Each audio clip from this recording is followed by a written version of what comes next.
Gracias, doctor. Buenos días a todos. Quiero agradecer a la asociación por darme este espacio para compartir en un momento de nuestra experiencia y contarles un poco acerca de lo que hacemos día a día con los especímenes que llegan a nuestro laboratorio, en este caso enfocados en los especímenes de mama post-quimioterapia neoadyuvante. Entonces, para nosotros como patólogos a veces no es tan claro y lo voy a tocar, porque para ustedes yo sé que sí, pero en el público y en la parte virtual hay algunos residentes. La definición de neoadyuvancia es cualquier intervención que se realiza terapéutica antes del abordaje quirúrgico del espécimen, y esto puede ser una terapia de bloqueo hormonal, puede ser radioterapia o puede ser quimioterapia neoadyuvante. ¿Por qué es importante que lo tengamos claro? Porque cualquiera de esas tres causa cambios en el tejido macroscópica y microscópicamente que yo voy a tener que detectar. Los objetivos de la terapia neoadyuvante, ustedes lo saben mejor que yo, es de pronto disminuir un tamaño tumoral, hacer más fácil un abordaje quirúrgico, pero también y muy importante es evaluar la respuesta a un tratamiento que va en curso de una paciente. Eso se hace en algunos centros donde yo me entrené, lo evaluaban con biopsias seriadas cada determinada cantidad de tiempo y miraban cómo iba respondiendo la paciente al tratamiento que tenía instaurado, pero también en el caso de protocolos de investigación con medicamentos nuevos, evaluar cómo es la respuesta de los tejidos y de los tumores a esos medicamentos nuevos que están en investigación. Entonces, sabemos que la respuesta patológica completa es una información pronóstica para el paciente, especialmente cuando conseguimos una respuesta patológica completa y está asociada a una marcada reducción del riesgo de recaída de las pacientes. Entonces, esta charla la voy a dividir en varias partes. Primero, ¿qué tengo que hacer yo como patólogo y qué necesito de ustedes antes de abordar el espécimen de mama posquimio neoadyuvante? ¿Qué hago cuando ya tengo el espécimen? Y la última parte va a hablar del reporte de patología, qué datos doy yo que considero que son importantes para ustedes, para la interpretación, para evaluar cómo está respondiendo la paciente y que les van a dar luces acerca de un pronóstico para la paciente. Entonces, antes de abordar el espécimen, tengo que fijarme en la información clínica. Voy a hacer un poco de énfasis en esto porque muchas veces nos llegan especímenes en donde ni siquiera tenemos la información de si la paciente recibió quimio o no, y simplemente por el aspecto macroscópico del espécimen yo digo, yo creo que esta paciente tiene quimio neoadyuvante, pero no me dicen nada. Entonces, en nuestra institución tenemos un formato que los cirujanos, los mastólogos son usualmente muy juiciosos y donde incluimos varios datos que para nosotros son relevantes. Entonces, van desde inicialmente los datos de manejo del espécimen. ¿Y por qué voy a detenerme un poquito acá? Porque para nosotros, para creer en lo que veo histológicamente, para creer en los resultados de unos receptores o de un ER2 por inmuno, para creer en un FISH o en unas pruebas genéticas, yo necesito que el manejo de los especímenes sea óptimo. Si no, todo lo que les acabo de nombrar puede ser un resultado en el que no puedo confiar. ¿Qué debo tener en cuenta? El tiempo de isquemia fría del espécimen debe ser menor a 1 hora. Entonces, cuando yo trabajo como cirujano en un hospital donde tengo el laboratorio de patología, usualmente aseguro que el tiempo que pasa entre la toma de la muestra y la llegada a patología para que se abra el espécimen y el tumor quede en contacto con formol, generalmente es menor de 1 hora porque nos los bajan de salas y de una vez se pone el espécimen en contacto y meten formol boferado al 10%.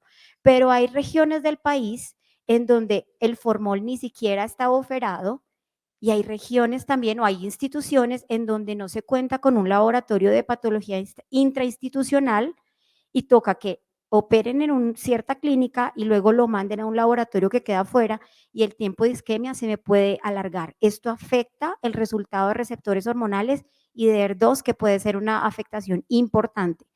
Además de eso, pedimos el tiempo de toma de la muestra, el tiempo de postura en formol y anotamos el tiempo de fijación del espécimen. Todo esto lo tenemos en registros. ¿Por qué? El tiempo de fijación también afecta que las proteínas se desnaturalicen y lo que yo evalúo en inmunohistoquímica es la expresión de una proteína. Lo que evalúo en FISH es una expresión genética. Entonces, si yo no tengo una adecuada fijación, si no tengo un tiempo de isquemia limitado, puedo tener resultados en los que no es tan fácil confiar. Entonces, el tiempo de fijación óptimo de la muestra debe ser entre 6 y 72 horas. Si es para FISH, se dice que intentar que no pase la fijación de 48 horas. Entonces, todos estos tiempos nosotros los tenemos registrados. Adicionalmente, ¿qué pedimos que nos den entre los datos? Si dentro de la institución no está como protocolo revisar todas las biopsias que fueron tomadas afuera de pacientes que vamos a operar en nuestra institución, que por lo menos nos digan en qué laboratorio la estudiaron, qué resultado dio, qué diagnóstico tiene y cómo fueron los resultados de receptores y DER2 de esa paciente y de KI67. Adicionalmente, que nos digan por favor qué tratamientos tienen previos, si se realizó alguna cirugía previa, si se realizó quimio, se hizo terapia de bloqueo, que nos digan por favor cómo era al inicio de la presentación la lesión, si era una masa palpable, si era una simetría, qué tamaño tenía esa lesión y si actualmente tiene una respuesta clínica y radiológica parcial, completa o si no ven respuesta. Perdón. Adicionalmente, hay un diagrama en donde ustedes nos dibujan la localización y la distancia al pezón de la lesión. Aquí también está para poner los ítems. Y al ladito les ponemos un lugar donde nos hacen un dibujo y nos dicen cómo viene reparada la muestra y qué significa cada hilo. Cuando yo abordo el espécimen, comienzo a ver qué reparos me ponen. Recomendamos que si el espécimen viene acompañado de piel, ya la piel nos dice que ese es el margen superficial, pero que por lo menos nos pongan 2 reparos más para orientar el espécimen. ¿Y por qué es esto importante? Para la evaluación de márgenes. Aquí vemos cómo está pintado este espécimen. Nosotros ya tenemos protocolizado qué margen pintamos de qué tinta. Y esto nos ayuda para evaluar márgenes, ya cuando estamos viendo el microscopio vemos pues tintas de diferentes colores. ¿Cómo procesamos nosotros esos especímenes? Si se trata de una cuadrantectomía que mide menos de 5 centímetros de longitud mayor o pesa menos de 30 gramos, recomendamos que se procese todo el cuadrante. Si ya viene un espécimen de mastectomía, ahí es cuando comenzamos a padecer. ¿Por qué? Los cambios macroscópicos que observamos nosotros en un espécimen posquimio neoadyuvante tienen que ver con que vemos el tejido fibroso, macroscópicamente hablando. Vemos una mama que está densa, pero tenemos que recordar que algunas pacientes, por la edad, pacientes jóvenes o simplemente por características de su tejido mamario, son densas. Entonces, para nosotros abordar este tipo de especímenes, si no nos dicen cuánto medía la muestra y en dónde estaba localizada, y si además no tiene un clip o no nos dicen, como sucede en algunos de los casos, que tiene un clip, pues para nosotros es muy difícil tratar de localizar un lecho tumoral. Ustedes miren en esta fotografía que todo se ve blanco con amarillo, pero uno como que no encuentra una lesión focal que pueda identificar como un lecho tumoral. Sin embargo, aquí, hacia estas tajadas, veíamos un área un poco más estrellada con una retracción del tejido adiposo circundante que logramos identificar como un lecho tumoral. Adicional a esto, la palpación nos ayuda porque es un poco más firme que la densidad de la mama normal. Entonces, si ustedes nos dicen, tenía calcificaciones, tenía un clip metálico, de pronto nos ayuda a orientar el espécimen. Aquí tenemos una mastectomía, en esta se hizo una preservación del complejo areola-pezón y miren que hay otro tipo de especímenes en donde es más claro ver una lesión espiculada con retracción del tejido adiposo alrededor y es una mama que es más grasa. Entonces aquí nos queda un poquito más sencillo encontrar el lecho tumoral y más si ustedes nos dan una ubicación aproximada de dónde estaba la lesión.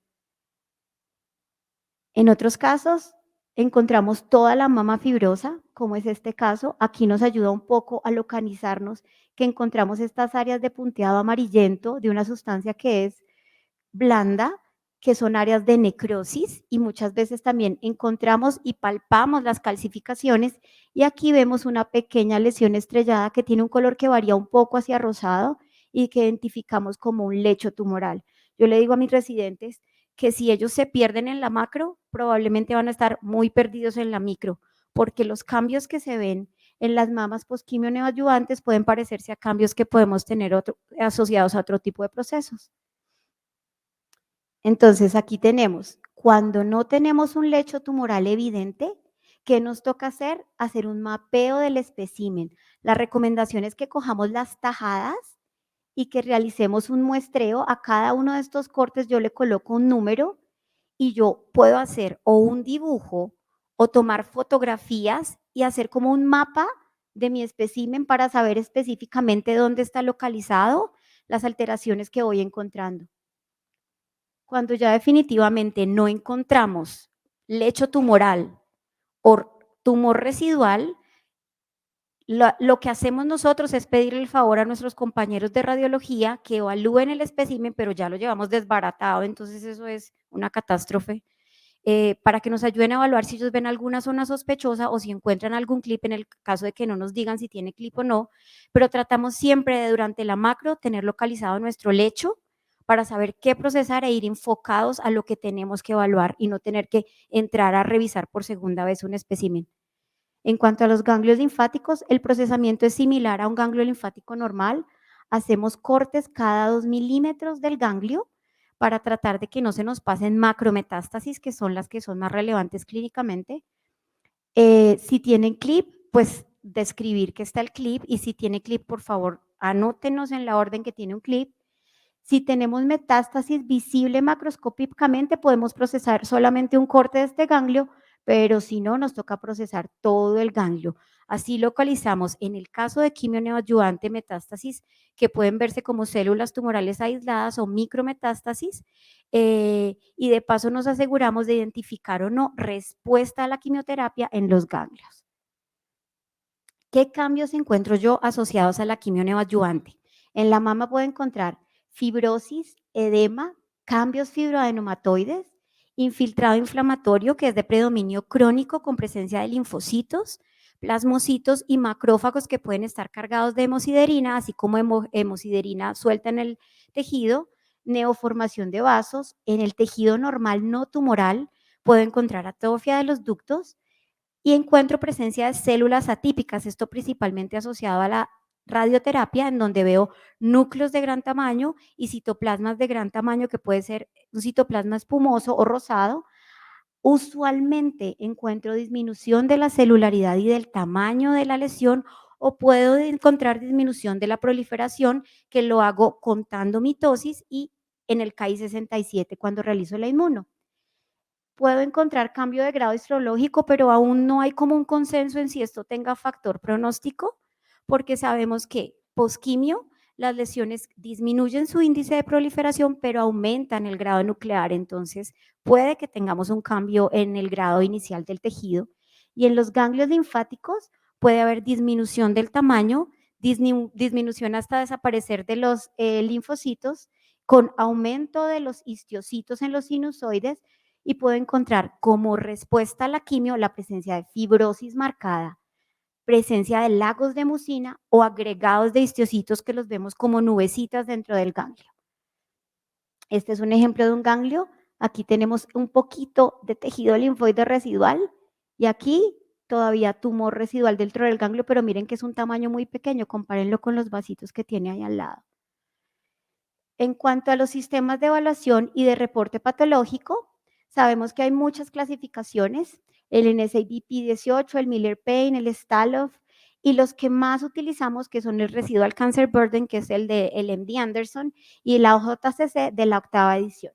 Entonces, ¿qué hacemos nosotros como patólogos en nuestra institución?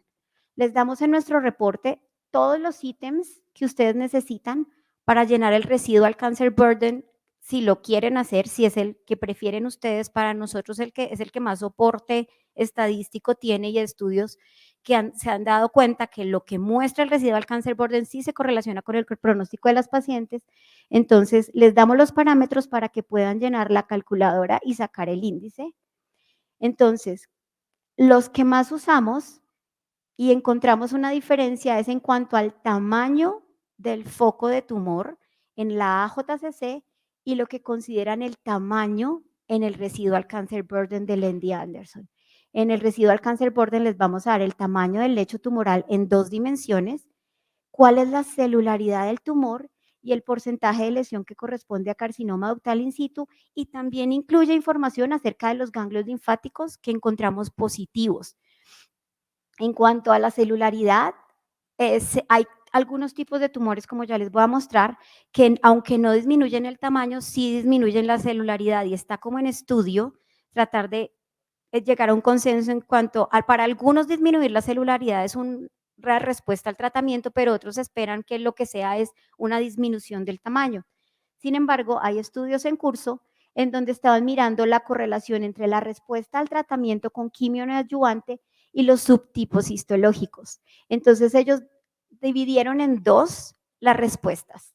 En si era una respuesta en que el tumor quedaba circunscrito a un área o si era una respuesta en que el tumor quedaba disperso. La parte azul clara es el lecho tumoral y la parte azul oscura son los focos de tumor residual. Entonces se dieron cuenta que las lesiones ER2 tendían a disminuir el tamaño y lo que encontraban residual era un tumor más pequeño con una celularidad de pronto un poco disminuida o igual al tumor inicial, o múltiples focos de tumor dentro de una pequeña área limitada dentro del lecho tumoral.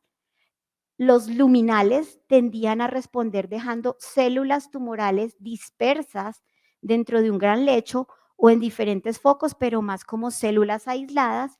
Y en los triples negativos puede responder tanto de manera de disminución del tumor como en disminución de la celularidad, casi que en un 50-50, con un porcentaje igual. En cuanto a la AJCC, ¿cuál es la diferencia con el residual cancer burden? Este es el lecho tumoral y para la AJCC es importante que yo les diga cuál es el foco de mayor tamaño, mientras que para el residual cancer burden este es el lecho tumoral y ellos toman como tamaño del tumor para su calculadora toda el área donde yo encuentro tumor en sus dos dimensiones mayores. Entonces, ¿qué hacemos nosotros como patólogos? Les decimos el tamaño del lecho. Y si el tumor respondió dejando varios focos de tumor, lo que estamos haciendo es ponerles el foco mayor mide 2 centímetros, el menor mide 2 milímetros, para que ustedes tengan tanto los parámetros del residual cancer burden como el tamaño del foco mayor. En cuanto a la celularidad, lo que hacemos es mirar en un foco de tumor cuánto corresponde a estroma y cuánto corresponde en azul a células tumorales residuales. ¿Qué se hace? Esto es por decir una de las tajadas que yo les mostré. Aquí se corta en pedacitos, se pone cada una en un bloque que yo sé a qué región de la mama pertenece y hago una escala visual de porcentaje para luego hacer un promedio de la celularidad de la lesión. Y en el reporte, nosotros los patólogos nos regimos en el país, casi que en todos los lugares del país, por el Colegio Americano de Patólogos, que tiene formatos para reportar parámetros que son clínicamente relevantes para ustedes en todos los tumores del cuerpo y también obviamente en mama. Y en mama tenemos además cómo reportar los biomarcadores. Sin embargo, en cuanto al reporte de qué encontramos de respuesta, nos hemos dado cuenta que el Colegio Americano solamente dice, ¿tiene respuesta, tiene poca respuesta o no tiene respuesta? Entonces, por eso preferimos, por lo menos en nuestra institución, y estamos tratando de que se implemente más generalizado, de darle los parámetros que les sirven a ustedes para utilizar la calculadora y ver el pronóstico que tiene la paciente. Entonces, ya lo repetí, el tamaño del lecho, la celularidad, el porcentaje de carcinoma in situ y los ganglios linfáticos, que se deben evaluar en su totalidad. En cuanto a los biomarcadores postquimio neoadyuvante, entonces, ¿qué nos toca hacer? Primero, considerar los factores preanalíticos. Preanalítico es todo lo que hago yo antes de examinar mi muestra, de tener el microscopio, es decir, lo que ya les hablé del formol, de la isquemia. Entonces, tengo que estar segura que esto fue adecuado para saber si puedo confiar en los resultados que estoy viendo. Si veo que el tamaño aumentó con respecto a la lesión previa o que disminuyó, pero sobre todo si aumenta, yo lo repito. Si es triple negativo, repetimos marcadores para darle el chance a la paciente de ver si algo cambió. Y si encuentro discordancias de tipo histológico, es decir, si encuentro un tumor de bajo grado que es triple negativo, nos debe prender la alarma o a nosotros o a ustedes como parte del equipo de que algo está mal y hay que repetir marcadores. Si me preguntan específicamente qué hacemos nosotros, repetimos los biomarcadores siempre porque nos llegan muestras a veces de instituciones y de regiones de diferentes partes del país donde no podemos asegurar cómo fueron esos factores preanalíticos y preferimos tener la información de nosotros. Entonces, hasta 6% de los pacientes pueden tener cambios en la marcación de inmuno que pueden implicar un cambio terapéutico. Y entonces, miren, para receptores de estrógenos que pasan de negativos a positivos hay un reporte de hasta un 9%, progesterona del 17%. Sin embargo, sabemos que la progesterona por quimio pues tiende a disminuir, y del ER2 hay algunos que reportan hasta un 22%. Entonces, estos casos en que son discordantes los llevamos usualmente a una junta interdisciplinaria para, según la evolución de la paciente, el cuadro clínico, los paraclínicos, determinar qué vamos a hacer con ellas cuando tenemos un resultado que varió, obviamente revisando patología previa y mirando a qué resultado le vamos a creer. Listo. Para llevar a la casa, pues que es muy importante mirar si el tamaño disminuye, si hay, no podemos olvidar la invasión linfovascular, porque si tenemos invasión linfovascular no se considera una respuesta patológica completa porque seguimos teniendo células de carcinoma infiltrante en vasos. El grado, que todavía no sabemos si varía, qué pronóstico tiene. Entonces, recordar que el ganglio linfático, a diferencia de un espécimen que no ha recibido quimioterapia, si tiene así sea una célula tumoral, el pronóstico de esa paciente ya es menos bueno. Recordar que si el paciente venía como metastásico por evaluación patológica o como T4 prequimio, sigue siendo así a pesar de que el tamaño pueda disminuir postquimio, y que la respuesta patológica completa la definimos como ausencia del carcinoma infiltrante en mama, en vasos y en ganglios linfáticos. ¿Qué se viene? ¿Qué hay de nuevo? No es tan nuevo, pero estamos utilizando herramientas, en este caso el PAN50, de que se está viendo que la mayor tasa dentro de los triple negativos de respuesta patológica completa corresponde a los basal-like, que por FISH, con la nueva interpretación, el cambio que hubo en el 2018, la mejor respuesta son los que de entrada son ER2, 3 positivo, y que tenemos mejor respuesta en los triples negativos y que conseguimos más respuestas patológicas completas cuando encontramos un alto porcentaje de linfocitos intratumorales dentro de la lesión. Esta última diapositiva es para recordarles que del trabajo en equipo de radiología, patología, radioterapia, cirugía, depende el buen manejo de las pacientes, y que debemos recordar eso siempre. Levantar un teléfono, mandar un mensaje de texto no nos cuesta nada, y de pronto sí nos puede ayudar muchísimo a enfocar y a llevar bien y a colaborarle a las pacientes, que creo que es la meta que tenemos todos como médicos que manejamos pacientes oncológicas en general. Muchísimas gracias por su atención.